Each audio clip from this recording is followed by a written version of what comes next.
Election के लिए Healy बहाने तलाश किए जा रहे थे, इसलिए मुझे खत लिखना पड़ा। सदर मुमलिकत डॉक्टर आरिफ अलवी का इंटरव्यू। कहा कि आइन में सुराख तलाश करने की बजाय उसकी पासदारी करो, ये ना करो कि आइन की शिकों को किस तरह साइड पर रखकर इलेक्शन में तात्तुल का एहतमाम किया जाए। इलेक्शन की तारीख देने की बजाय मामला एक दूसरे पर डाला जा रहा है। यूँ लगता है जैसे इलेक्शन की तारीख देने पर जुर्माना हो जाएगा।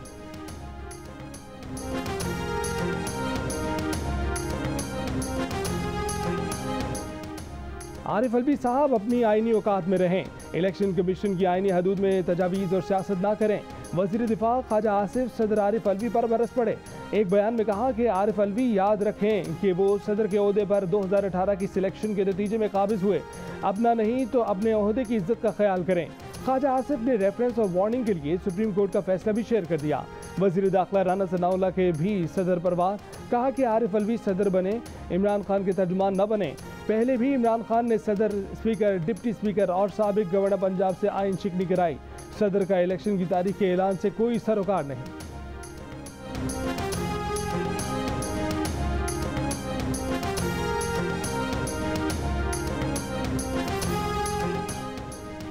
इमरान खान ने कहा है कि नून लीग अदलिया और जजेस के खिलाफ घटिया प्रोपेगेंडा मुहिम इसलिए चला रही है कि जजेस को आइन की बालादस्ती के किरदार से बाज रखे। अदलिया पर यह अलकार उनका वतीरा रहा है। गैर कानूनी फोन टेपिंग के जरिए जजेस पर दबाव डाला जा रहा है।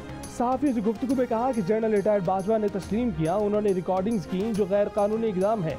इदारे को जनरल रिटायर्ड बाजवा के इस इकदाम की अपने तौर पर इंक्वायरी करवानी चाहिए। इमरान खान से इत्तेहादी जमात काब लीग के परवेज़ इलाही की भी मुलाकात। इमरान खान ने कहा कि नाहल हुक्मरान टोला इलेक्शन से खौफजदा होकर इंतकामी कार्रवाइयों पर उतर आया है। परवेज़ इलाही ने कहा कि मुस्लिम लीग नून अपनी रिवायत के मुताबिक अदलिया पर हमलावर है। चेयरमैन तहरीक इंसाफ से शेख रशीद ने भी मुलाकात की।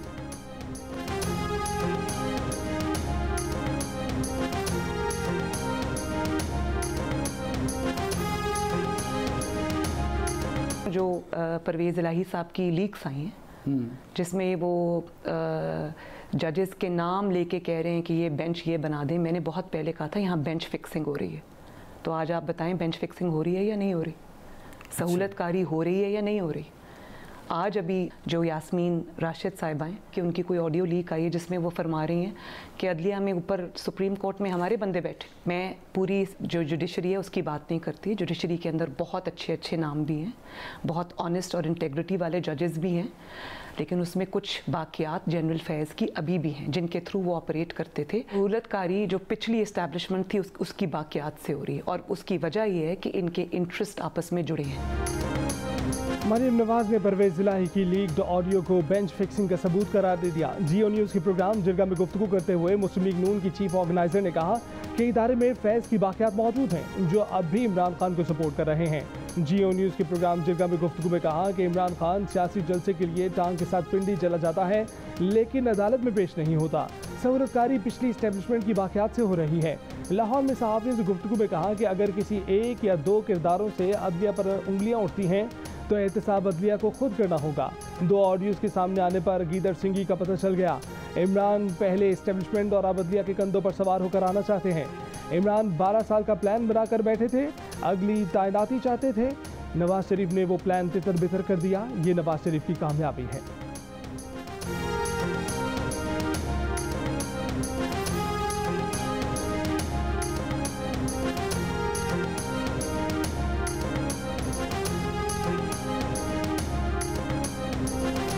परवेज़ इलाही की मुबैना ऑडियो लीक्स पर सुप्रीम कोर्ट के जजेस का गैर मामूली इजलास में सिर्फ एक जज शरीक नहीं हुए, बाकी तमाम जजों ने शिरकत की।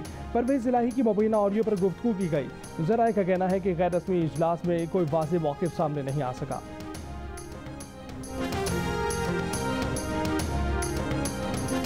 कराची पुलिस ऑफिस पर हमला करने वाले दहशतगर्दों की CCTV वीडियो सामने आ गई। शलवार कमीज पहने 3 दहशतगर्दों को इमारत के कॉरिडोर में देखा जा सकता है।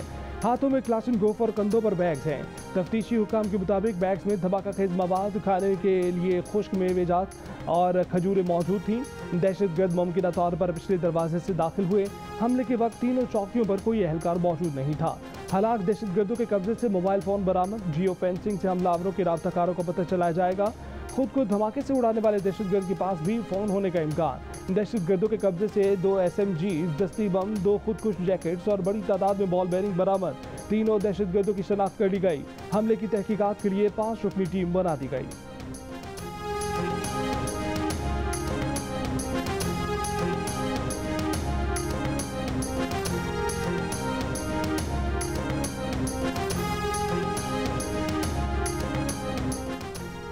Army chief general Asim Munir ने कहा है कि मुल्क भर में दहशतगर्दी के खिलाफ इंटेलिजेंस बेस्ड ऑपरेशन कामयाबी से जारी हैं। कौम और मुसल्लह अफवाज मिलकर दहशतगर्दी की लानत को शिकस्त देंगे। आर्मी चीफ की कराची में दहशतगर्द हमले में जख्मी पुलिस एहलकारों की अयादत और KPO बिल्डिंग के दौरे के मौके पर गुफ्तगू। जनरल आसिम मुनीर ने कहा कि गुमराहकुन तसव्वुर को लालच और दबाव के जरिए मुसल्लत किया जाता है। आर्मी चीफ ने KPO ऑफिस में पुलिस और रेंजर्स के एहलकारों के साथ नारे भी लगाए।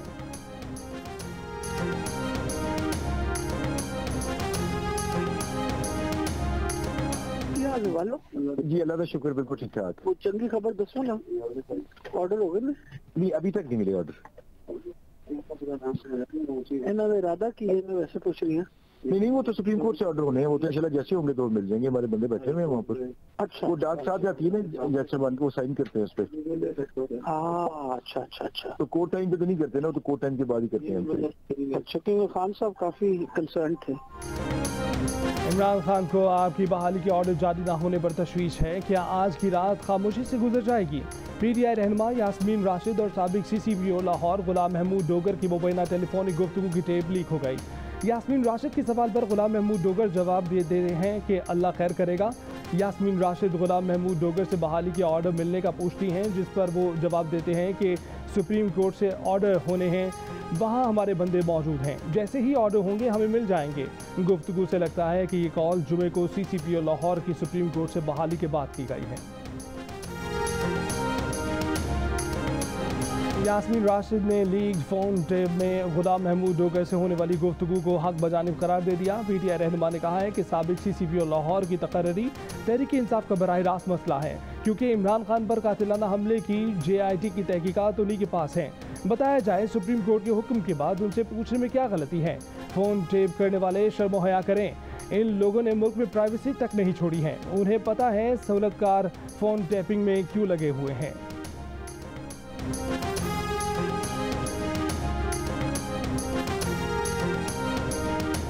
मैं अनाउंस कर रहा हूं इंशाल्लाह बुध से वेडनेसडे को अपनी जेल भरो तहरीक। मैं अपनी सारी पार्टी को आज कह रहा हूं कि तैयारी करें। हमने शुरू करना है लाहौर से और हम फिर पाकिस्तान के बड़े बड़े हर अगले दिन बड़े बड़े शहरों के अंदर हम जेल भरने की अपनी तारीख शुरू करेंगे, जेल भरेंगे। ये जो जेल से डरा रहे हैं, हम जेल भर देंगे। इनके पास जगह ही नहीं होगी जेलों के अंदर। इमरान खान के जेल भरो तहरीक के ऐलान के बाद कारकुनों की गिरफ्तारियां देने का शेड्यूल भी सामने आ गया। जेल भरो तहरीक का आगाज लाहौर से बुध को होगा। पेशावर से कारकुन जुमेरात को गिरफ्तारियां देंगे। रावलपिंडी के कारकुन जुमे को, मुल्तान के कारकुन हफ्ते को, गुजरावाला के कारकुन इतवार को गिरफ्तारियां देंगे। सरगोदा से पीर को और साहिवाल से मंगल के रोज गिरफ्तारियां दी जाएंगी। लेकिन जेल भरो तहरीक में पहले गिरफ्तारी कौन देगा, कारकुन, लीडर या इमरान खान? चेयरमैन PTI इमरान खान का कहना है कि जेल भरो तहरीक के तहत मुल्क भर से पार्टी रहनुमा, कारकुन और अवाम रज़ाकाराना गिरफ्तारियां देंगे।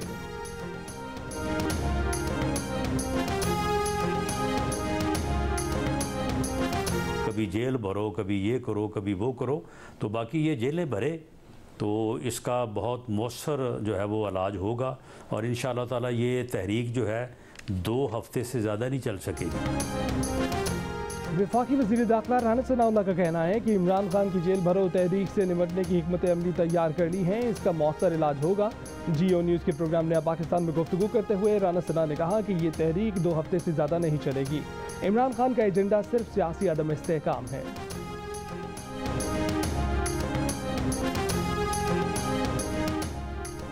रहनुमा PTI फवाद चौधरी ने आलमी बिरादरी से पाकिस्तान की शिकायत लगा दी। पाकिस्तान की मौजूदा हुकूमत के बाइकआउट का मुतालबा कर दिया। फवाद चौधरी ने कहा कि मौजूदा हुकूमत फाशिस्ट है, दुनिया शहबाज शरीफ को वीज़े जारी न करे। शहबाज शरीफ दुनिया में घूमते फिर रहे हैं, उनके वीज़े उसी तरह से मुस्तरद किए जाएं जैसे मोदी के मुस्तरद किए जाते थे। तहरीक इंसाफ मौजूदा हुकूमत के खिलाफ हर आलमी फोरम पर जाएगी।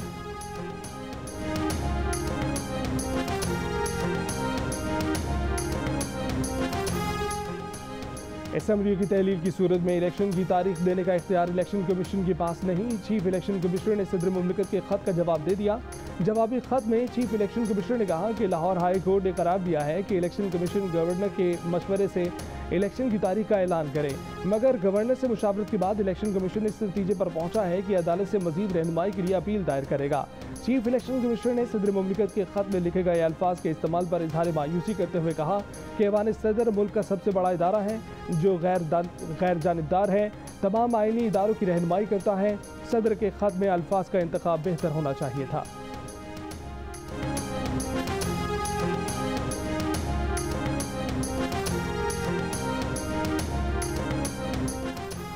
साबिक CCP और लाहौर गुलाम महमूद डोगर की बहाली के बाद शफाफ इंतखाबात मुमकिन हैं या नहीं, चीफ इलेक्शन कमिश्नर ने मंगल को इजलास तलब कर लिया। गुलाम महमूद डोगर की बहाली के बाद की सूरत हाल का जायजा लिया जाएगा।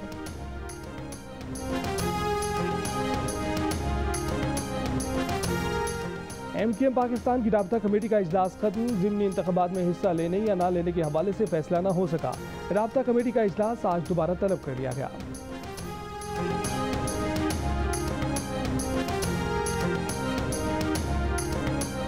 कराची पुलिस ऑफिस में दहशतगर्दों के हमले में शहीद एहलकारों को सुपुर्द खाक कर दिया गया। नमाज जनाजा में वज़ीर आला Sindh Murad Ali Shah, corps commander Karachi, IG Sindh, Karachi police chief, दीगर अफराद की शिरकत।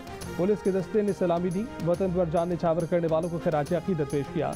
बहादुरी की दास्तान रकम करने वालों को कौम का सलाम।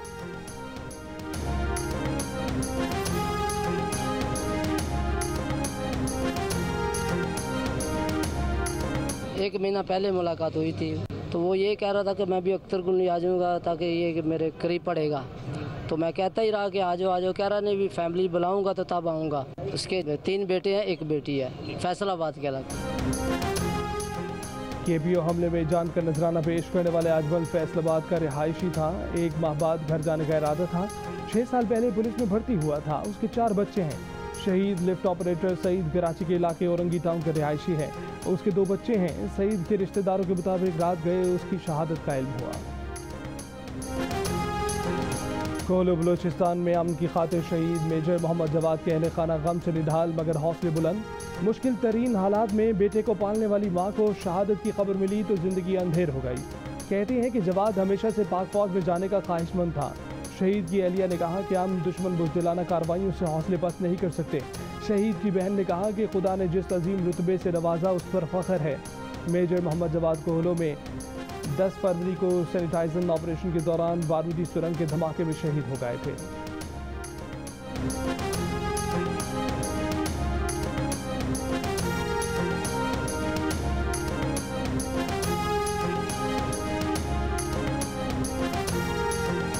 वफाकी वजीर ख्वाजा आसिफ चेयरमैन PCB पर बरस पड़े। नजम सेठी के ट्वीट पर रद्दमल देते हुए कहा कि ये शख्स रियासत की सिक्योरिटी इस्टेब्लिशमेंट का मुआजना PSL से करते हुए कहता है कि सिक्योरिटी फोर्सेस पर हमला हलाल और PSL पर हराम है।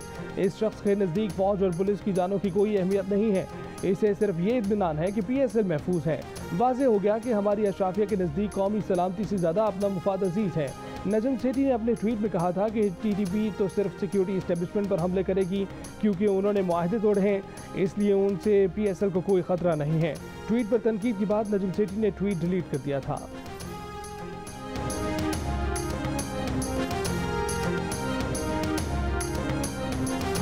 HBL PSL 8 में कराची किंग्स की मुसलसल तीसरी शिकस्त। मार्टिन गफ्टिल की शानदार सेंचुरी की बदौलत कोयटा ग्लैडिएटर्स ने कराची किंग्स को 6 रन से हरा दिया। कोयटा ने पहले बैटिंग करते हुए कराची किंग्स को 169 रन का हदफ दिया था। जवाब में कराची किंग्स की टीम मुकर्ररा 20 ओवर्स में 5 विकेट के नुकसान पर 162 रन बना सकी।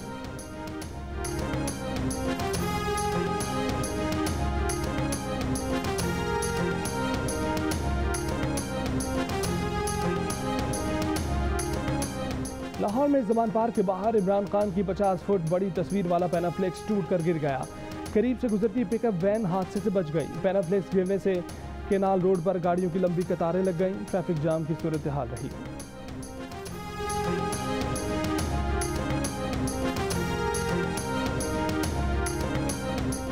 पीपल्स पार्टी के नैयर बुखारी के बेटे खैबर पख्तूनख्वा की निगरान हुकूमत में मुशीर बन गए। तहरीक इंसाफ ने एतराज़ कर दिया। शौकत यूसुफजई ने कहा कि जरार हुसैन इंपोर्टेड मुशीर हैं।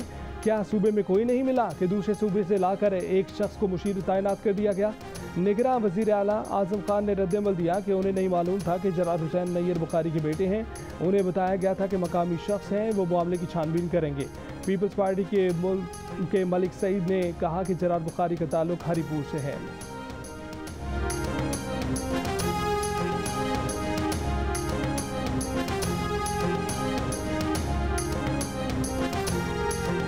यूटिलिटी स्टोर्स भी महंगाई का तूफान, मुख्तलिफ ब्रांड्स ने अशिया की कीमतें बढ़ा दी। ब्रांडेड कॉर्न ऑयल की फी लीटर कीमत में 300 रुपये तक का इजाफा। बच्चों के 800 ग्राम फार्मूला मिल्क की कीमत 820 रुपये तक बढ़ाकर 4,445 रुपये कर दी गई। बच्चों के डायपर्स 350 रुपये, 330 ग्राम सीरियल 450 रुपये तक महंगा, कीमत 1198 रुपये हो गई। 1 लीटर फ्रूट जूस 70 रुपये, 336 ग्राम नूडल्स 60 रुपये, 800 ग्राम केचप की कीमत में 50 रुपये तक का इजाफा। शैम्पू की कीमत में 210 रुपये इजाफा। 1 किलो कपड़े धोने का पाउडर 59 रुपये, साबुन 30 रुपये तक महंगा हो गया। कीमतों में इजाफे का इतलाक फौरी तौर पर होगा।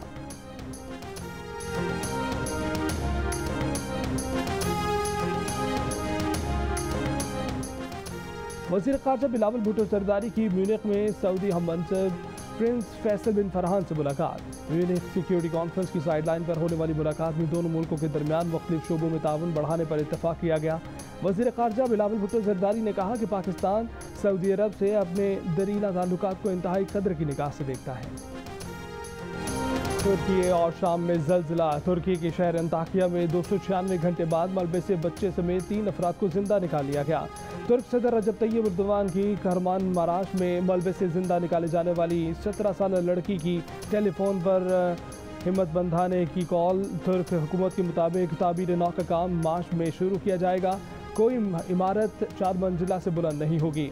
पाकिस्तान तुर्की के ज़लज़ला ज़दगान के लिए 1,71,000 खैमे भेजेगा। वज़ीर आज़म शहबाज शरीफ ने कहा कि पाकिस्तान की माशी मुश्किलात के बावजूद हम तुर्की के बहन भाइयों की भरपूर मदद करेंगे। शाम के ज़लज़ला मुतासरीन के लिए भी खुराक, गर्म कपड़े और खुश्क दूध भेजा जाएगा। मुल्क भर में आज शब मेराज, मसाजिद और घरों में इबादत और दुआई तकरीबात का एहतमाम। इस बाबरकत रात आक़ाए दो जहां हज़रत मोहम्मद सल्लल्लाहु अलैहि वसल्लम को 7 आसमानों की सैर कराई गई थी।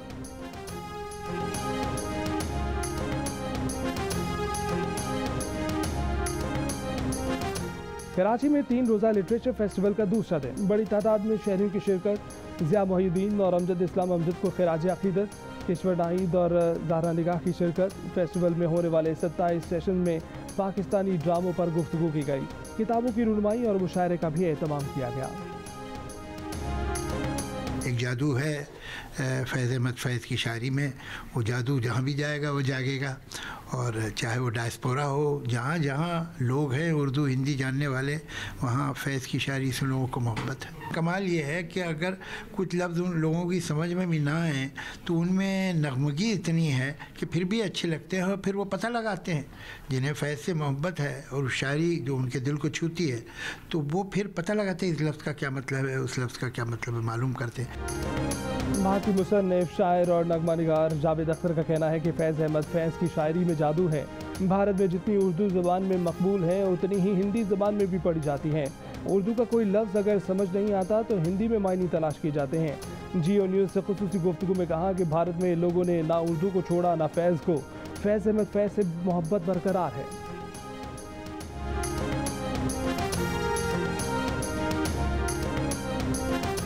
और जियो न्यूज़ का एक और बड़ा एजाज़, टिकटॉक पर जियो के चाहने वालों में मज़ीद इजाफा। फॉलोअर्स की तादाद 2 मिलियन तक जा पहुंची।